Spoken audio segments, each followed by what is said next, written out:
Hey there, welcome to Marketing Chairside. I'm Jonathan Fashbaugh, and today, we've been doing a series of interviews with dental professionals, and today I'm joined with the fabulous Holly Kale, who is the administrative, I'm trying to find the button to push to bring her in, the administrative coordinator at Pro Impressions. Holly, thanks for being here. Hi, Jonathan. Thanks for having me. The COVID thing and just working remotely means that we get to pretend that we're like newscasters and get to beam each other in from across the United States. Holly is in Colorado and I am in Missouri, and this is magical. So Holly, I wanted you to be on the show today because I think there's a lot of dentists and front desk people and office managers that are tasked with making good decisions on digital marketing, but they don't know a thing about it. And you've been there because we hired you more than 5 years ago now, I believe. And we did it because you're an awesome person and you're an awesome communicator, not because you were an awesome marketer. And by the way, you're not our ad specialist or designer still. That's not because you don't know what they are now. So can you tell us a little bit about that journey from just not knowing anything, and specifically what are some things that you did not know and you probably think, my mom doesn't know about marketing? Right. So, just a little background. I came from 15 years of work in emergency services as a 911 dispatcher, trainer, and supervisor, and also a little bit of EMT stuff in there. So, marketing was 100% the polar opposite of the world I had been in for the last 15 years. But I made a conscious decision that I wanted to do something different and needed to find a place to do that. And so I came on initially with Pro Impressions as an administrative assistant and was really willing to do anything just to kind of get my foot in the door and to learn a new industry. And so when I started, I naively thought that websites just happened. And that sounds so stupid in hindsight, but I honestly didn't know that there was somebody who designed them. I didn't know that there was such a thing as programming. I didn't know. I thought they came from the cloud. Nobody ever told me what even the cloud was. The website stork. I was really, really naive when I started at Pro Impressions. And so my knowledge obviously has evolved in the last 5 to 6 years. And now I understand a lot more. But it is such a complex thing that I think as a consumer, we take for granted. That is my interaction with websites prior to working here was as a consumer. And so every ounce of perspective that I came in with was really as a user and not anything on the back end. Yeah. So I think I am very similar to a lot of our clients in the sense that I just think you push the button and it works. And hopefully it does. So, we have a lot of different concepts in terms of websites and, domain names and things like that. And I remember we've gone over kind of the relationship between those. And I think that was one of those things that you didn't kind of get how those came together, right? There were several aha moments, I think, even in the first week that I started to work with you and the rest of the team, just in kind of understanding the very, very basics of how things worked. I didn't even know what a domain name was prior to coming to you. I just thought you had a web address in that. I don't even know how I thought you got that. Yeah, and just for the benefit of people watching, because I do believe that we will have people watching this that say, well, yeah, a domain name is a website, right? Well, I get what you're saying, but not really, not technically. The .com in the top of your browser or in the Google results that you might see is called your domain name. and then that represents what people would type in to get to your website.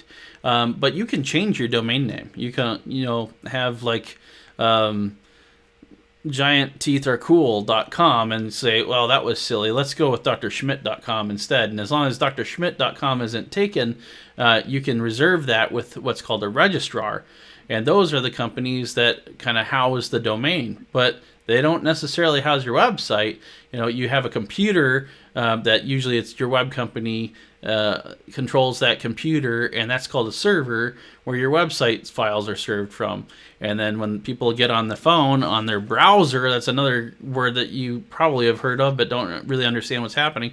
When you're on your phone or on your computer, on a browser, what's happening is people are using Google or typing it in on their phone and in their browser, and then that's calling to the server via the domain name. I mean, there are just an insane number of moving parts that I think the problem I see, if you don't kind of understand the complexity, is it's easy to just assume that, first of all, the people that you hire can easily do this because it's easy, it just works, and the reality is it can be broken, and it can be done poorly. But then the flip side is to do it well takes expertise, and expertise takes time and money. And so you don't necessarily, I mean, we're not the most expensive company out there, but we're not the cheapest, and it's because we don't cut corners. Right. So tell me about your experience with Google. You said you'd been using websites, primarily as a consumer. How did you think Google worked? I think that was just a foreign concept to me as well. One of the things you just mentioned too, with even the bigteeth.com, I didn't know prior to working here that we could type in bigteeth.com and get routed to drschmidt.com or whatever you just said. Right. So that too was a different or a learning curve for me, just to realize that we have clients who have multiple domain names that point. Neither of which are bigteeth.com or drschmidt.com, by the way. I don't know who owns those. If you get random traffic from this, you're welcome. Yeah, sorry about that.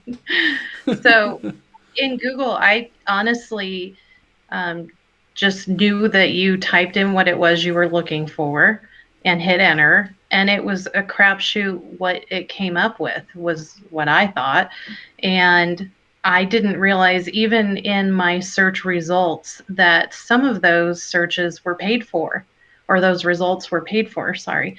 I didn't know that there was such a thing as a paid ad. I thought that ads were something that ran on the side of a web page once you were on it. So I didn't realize that you could pay to be the first thing that I might click on. I didn't understand that there were things like organic results, and that people work really hard to make sure they show up on those pages. One of the things that I heard when I first started was they're in the 3-pack. I thought that might be a website gang that somebody joined. I didn't know what that meant. And I now know what that is. And so when as a consumer, now that I search and now that I have more education about this, I definitely don't click on those paid ads. I tend to search for who got there organically. Sometimes I'll click on the paid stuff if it's something that I'm looking for, and it doesn't matter who I go to, but oftentimes I take the time to look. But my family had no clue. When I would come home and say, hey, did you know that there's this little baby word ad next to things? They didn't have a clue either. So Yep. Yeah, I like to pick on my mom sometimes for that too. I mean, and I think you guys and my mom are perfect examples. We can't assume that one person knows or understands how the internet works, or uses things in the same way that we do. Because yeah, you're right. My mom doesn't know that there's ads, or probably doesn't know, or doesn't know that those people are paying in order to be there, and might mean something. And now I've heard you say you scroll past those ads, but a lot of people don't. And like you said, you sometimes click on them. More and more, I find myself clicking on them too because I'm like, they're right there. They're getting me directly to what I want. They want me to click on it, otherwise I wouldn't be paying for that. So sure, I will click on it. Even though it feels like, I'm skipping over people that have maybe earned their right to be there, but those listings are changing too.